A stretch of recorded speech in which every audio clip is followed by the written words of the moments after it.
Hello बच्चों, आइए इस प्रश्न को देखते हैं। फास्फेट प्रदूषण उत्पन्न होता है। हमारे विकल्प हैं। विकल्प ए केवल फास्फेट चट्टानों के द्वारा, विकल्प बी केवल कृषि उर्वरकों द्वारा, विकल्प सी सीवेज और फास्फेट चट्टानों द्वारा, विकल्प डी सीवेज तथा कृषि उर्वरकों के द्वारा। आइए इस प्रश्न की मुख्य अवधारणा देखते हैं।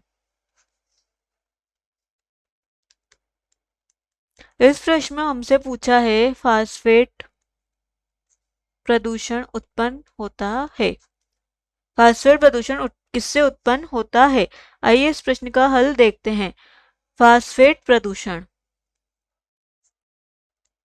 फास्फेट प्रदूषण को हम सरल भाषा में समझ सकते हैं कि जिस वातावरण में फास्फेट की अधिकता हो जाती है, फास्फेट का अधिक मात्रा में होना या ही फास्फेट प्रदूषण कहलाता है। जो ये फास्फेट होता है यह मुख्यतः सीवेज और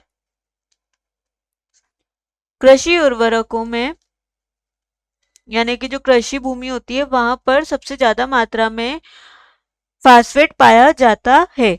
सीवेज में हम ले सकते हैं सीवेज उपचार संयंत्र, सीवेज उपचार संयंत्र, जंतु चारे की अधिकता होना,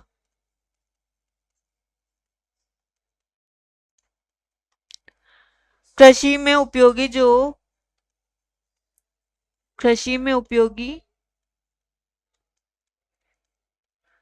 फास्फेट उर्वरक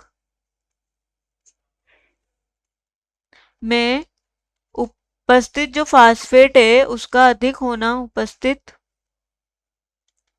फास्फेट अधिक होना, यह सब जो है हमारे कृषि और सीवेज उर्वरकों के द्वारा होता है, जिससे जिससे जो कृषि भूमि होती है, कृषि भूमि कृषि भूमि में जो उपस्थित मृदा होती है, मृदा की उपजाऊ क्षमता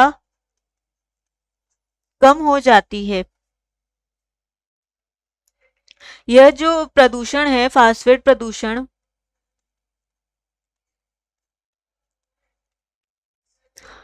यह कृषि उर्वरकों का इस्तेमाल अधिक करने के कारण होता है।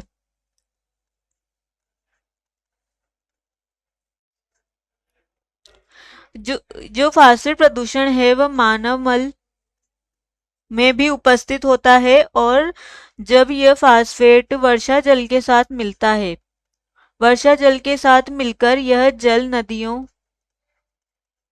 कृषि भूमि में जाता है, तो वहां की जो मृदा होती है, नदियों का जल और जो मृदा होती है उसको यह गंदा कर देता है।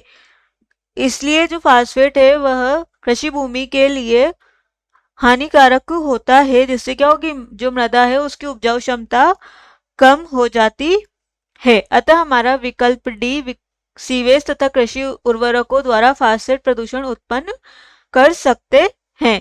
आशा है कि आप इसे अच्छी तरह समझ गए होंगे। धन्यवाद।